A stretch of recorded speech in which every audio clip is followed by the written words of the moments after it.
How many people disappear each decade, each year, each month, each day?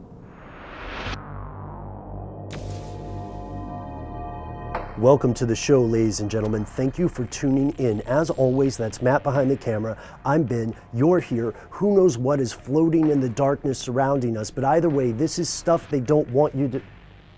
Scott? Hey, Ben. Hey, Scott Benjamin, everybody, my co-host from Carstuff. Good to see you, Ben. Matt? You know this isn't Carstuff, though, right? I do know that, yes. Okay, good. I'm glad, and I'm glad you're here because we need your help with this series for this week. Oh, absolutely. Today we're talking about the Highway of Tears. What is that? The Highway of Tears is a stretch of highway. It's about 450 miles. It's Highway 16 in British Columbia, and there's been a rash or a series of unexplained disappearances and murders along this highway ever since 1969. And we're going to cover this in our audio podcast with Scott this week. In this video, we'd like to take a look at 5 things you need to know about the Highway of Tears. Number 1, no one knows how many women have actually died along this stretch of highway. That's right, Ben. The official number is 18, but we know that 18 is way off. The numbers actually stretch way up into the mid-40s. One of the reasons for this is that the Canadian law enforcement agencies apparently didn't connect the dots on this until at least the early 2000s. Yeah, they formed a task force called E-Pana, and E-Pana then assigned these 18 cases or claimed them as the Highway of Tears murders, and there's some strict rules that go with that. That's right, and that brings us to number 2. There is a strict rule structure for what qualifies as a Highway of Tears murder, and not everyone agrees with the standards. That's why there's 18. There's 3 points. The first one would be that they are a female. The second one would be that they were involved in a high-risk activity such as hitchhiking or prostitution, I think in some cases. And the third one would be that they were either missing or found on the highway within 1 mile radius. So really close to the highway. And these 3 rules, these 3 points, make the entire investigation tremendously controversial, especially considering that most of the victims, at least the ones we know about, are members of the First Nations. The communities there felt like these murders were largely ignored by the government for decades. And when we're talking about decades, this brings us to point number 3.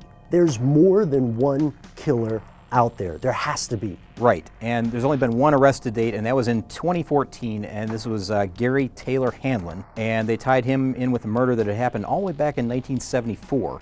And there's been a couple of other suspects along the way as well, but no arrests aside from Mr. Hanlon. After the death in prison of a fellow named Bobby Jack Fowler, a DNA test did tie him to one of the 18 victims. Yeah, one of the 18, he's suspected in 3 others by the police, and he's known to be kind of involved with about 10 of the victims. So he's a heavy suspect, but still, not all of the 18 are accounted for, and there's another complicating factor. Right, exactly. The thing is that several of these murders occurred while Bobby Jack Fowler was already incarcerated, which means that there's no way he could have been the only killer. So we're looking at least 3, probably more. And there may be a cover-up afoot. That's number 4. And this, to me, Scott, is one of the more frightening or at least disturbing things. The Canadian government, in at least one instance, actively covered up knowledge of this crime. Yeah, and this is very recent, 2015. There were some emails that were deleted, some Freedom of Information Act emails that were asking questions about the case. And, right. And some officials in the Canadian government actually deleted the emails just so that they didn't have to deal with it. Yeah, a Minister of Transport executive assistant named Tim Duncan came out saying that an aide had deleted the emails regarding the Highway of Tears from his computer. Oh boy, so this gets real sticky real fast. And we don't know the entirety of the story, and we don't know what was in those emails that was covered up. And this brings us to something even bigger, and this is our last point for today. Number 5, and to me by far the most frightening, the most disturbing fact pertaining to the Highway of Tears murders, it's not just Canada. No. This happens worldwide. In fact, there's an FBI task force that's assigned strictly to highway murders here in the United States. And if you look at the overall numbers in Canada, we're not talking about 18, we're talking about 1,200 since the early 1980s. So the numbers are enormous, and we know it's a systemic problem. It's worldwide.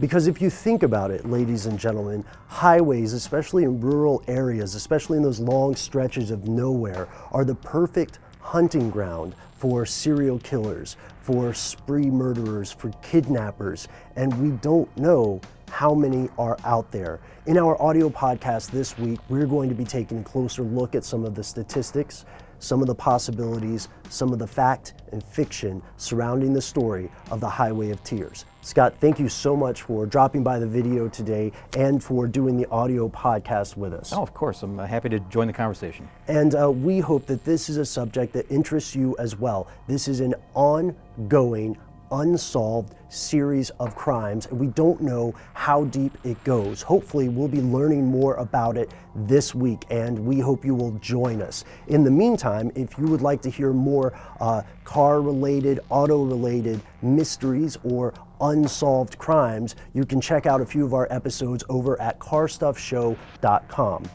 And let us know if there's a topic you would like us to cover on Stuff They Don't Want You to Know, or over at Carstuff. You can tell us in the comments below. You can follow either show on Facebook and Twitter, and you can write us an email directly. We are conspiracy@howstuffworks.com. It's possible to do it. It really is. It's just a matter of energy in, energy out. It really takes a lot more energy to separate water into the elements that are necessary to burn. Okay. And that's the problem. Although Stanley Meyer's case was a little bit different in that somehow his invention, it's something they've been doing since the 1830s, the late 1830s. Somehow he was able to get up to 700% more out of his invention than anybody else, and we just don't know how that happened.